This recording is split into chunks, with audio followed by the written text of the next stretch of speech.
anyone here own a northern breed dog?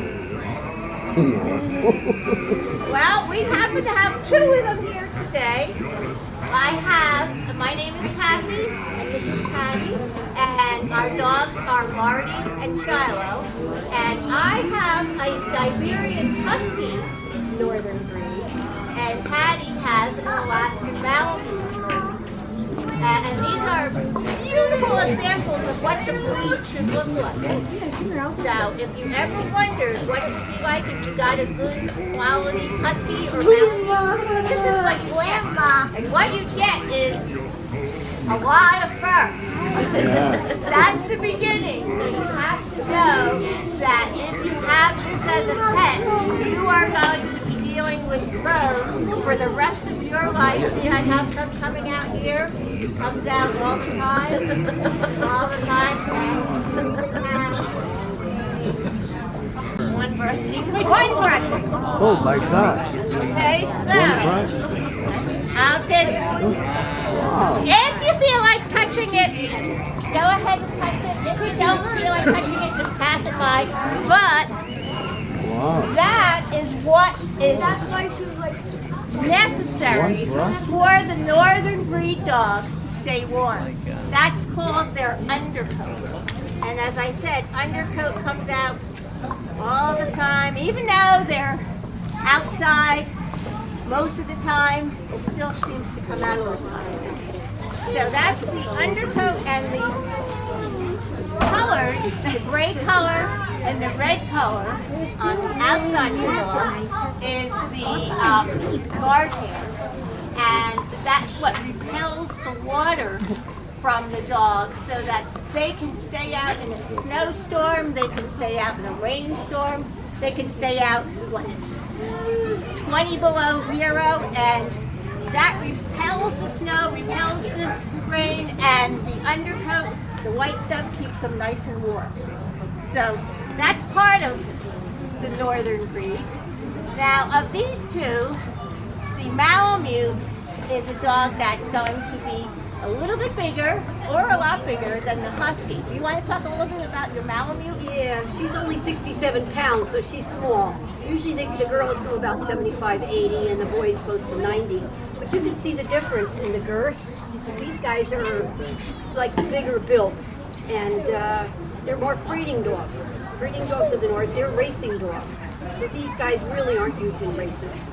They just pull heavy weights. And again, she's small. She's my mini Mal. And he's big.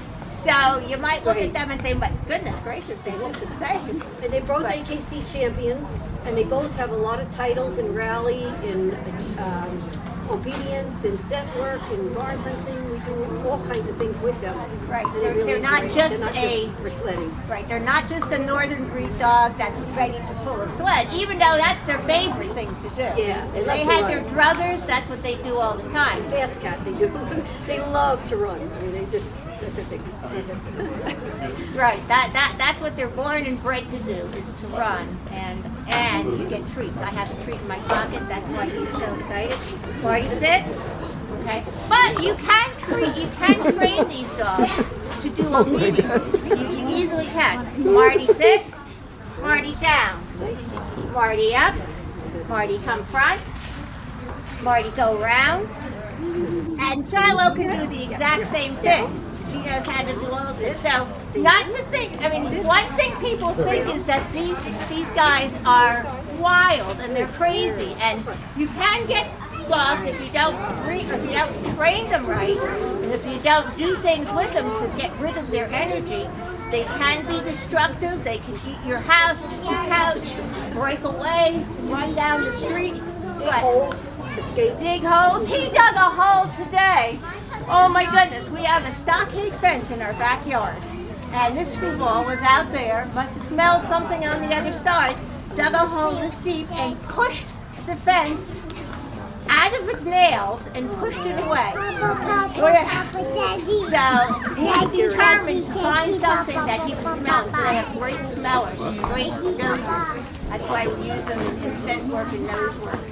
So again, they're versatile dogs. They're a northern breed dog that is born and bred to pull a sled, and And some of the good things about them that do allow them to pull the sled, aside from being strong, aside from liking to run, they have feet that are very well furried and padded in between, so that when they run, they will not get snowballed. How many of you take your dogs for walks and they'll get a big snowball stuck right up inside, and you bring them inside and oh my gosh, it's stuck there, and you gotta melt it, you gotta do all kinds of things.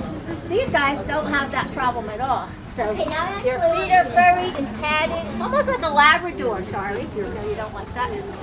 But if for any good reason they did happen to be running on snow or on a very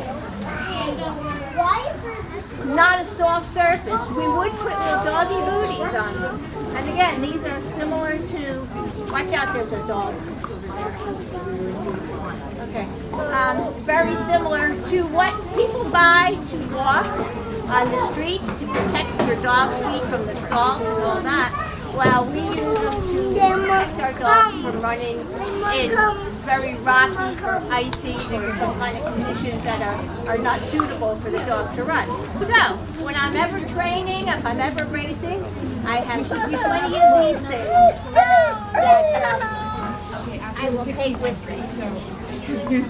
Okay, another thing that makes them a sled dog is their tails. Both of them have very, very fluffy, furry tails, and when they are, Marty's seeing a dog over there, so that's why his excitement level is growing right now. So, if they were to be sleeping outside, and I was to have him laying down, oh my goodness. Sit, down, find a treat for this. I got one in my pocket. I just got a ton of things in there with it. Down, down. So if he was to curl into a ball, like they like to sleep, he would actually, anyway, he would put his tail right in front of his nose. And he doesn't have to be outside to do that. He does that in the house. Does yours do that in the house sometimes when they go in a ball? Yeah. And all of a sudden we notice that their tails are right across their noses.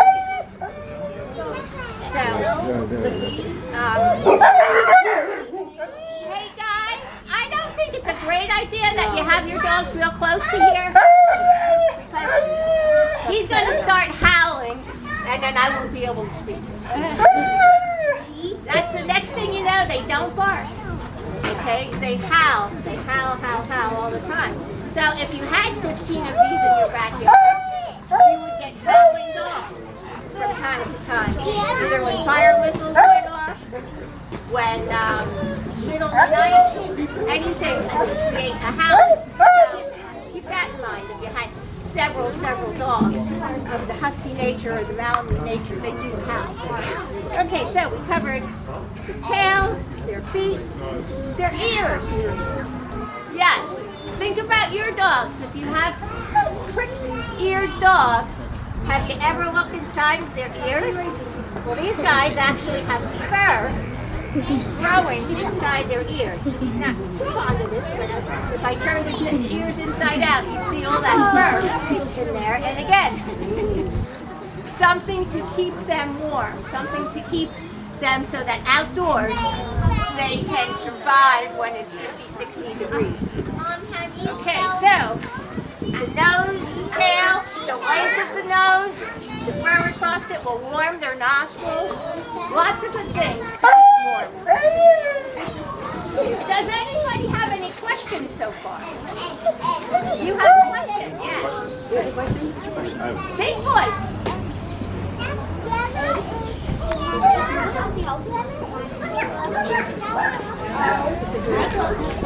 Your dog has soft ears? Okay, well. Take that. An interesting thing too about northern breeds, or any dog, you can make it a sled dog. You don't have to have have a beautiful dog like this. You can have a German Shepherd. You can have a Labrador Retriever. Somebody once even tried poodles. They're very smart. Yes, they're cheetahs.